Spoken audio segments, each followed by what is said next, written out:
Northwest Michigan. Today I'm going to talk a little bit about animal management and produce safety and how to encourage co-management on your farm, especially if you have livestock or other wildlife surrounding. And everybody has wildlife on their farm. They're hard to deter, but there are ways to keep your produce safe while properly managing these things. So Jacokes has a great example of a livestock area. So they have a very biodiverse farm.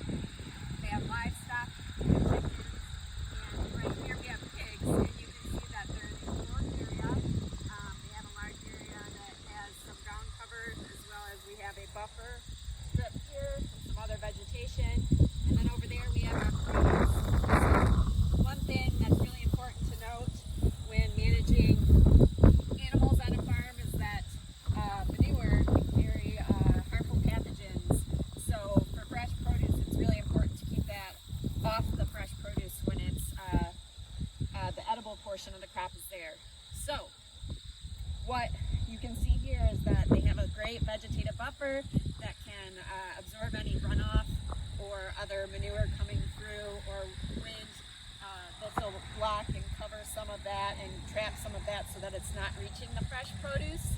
And also that their ground is sloping away from the fresh produce, so if there were a flooding event or some other environmental condition that would cause that manure to reach the produce, it's not going to necessarily run off into that fresh produce because it's sloping down.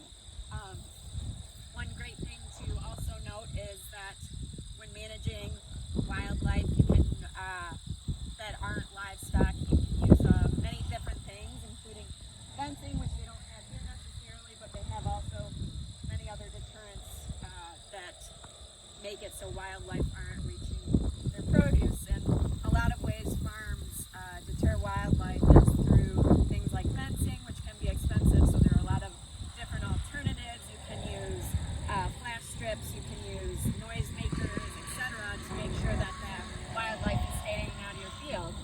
And a lot of farms also do a pre-harvest check to make sure there isn't any feces in their field, so if there is, they won't harvest that edible portion of the crop.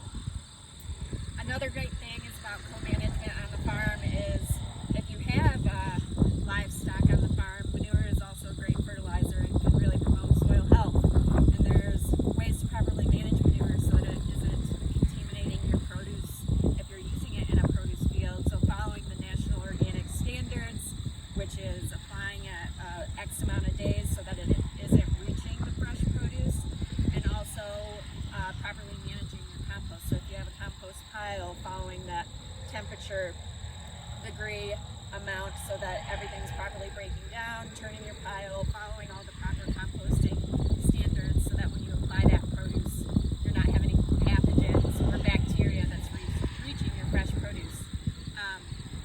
Another great thing is making sure if you're doing livestock that you're having your employees have a separate pair of clothes, separate pair of boots before they go out and harvest your fresh produce. So Jacokes is a great example here. They have their livestock and they have their fresh produce field. It's a great example of how to promote co-management.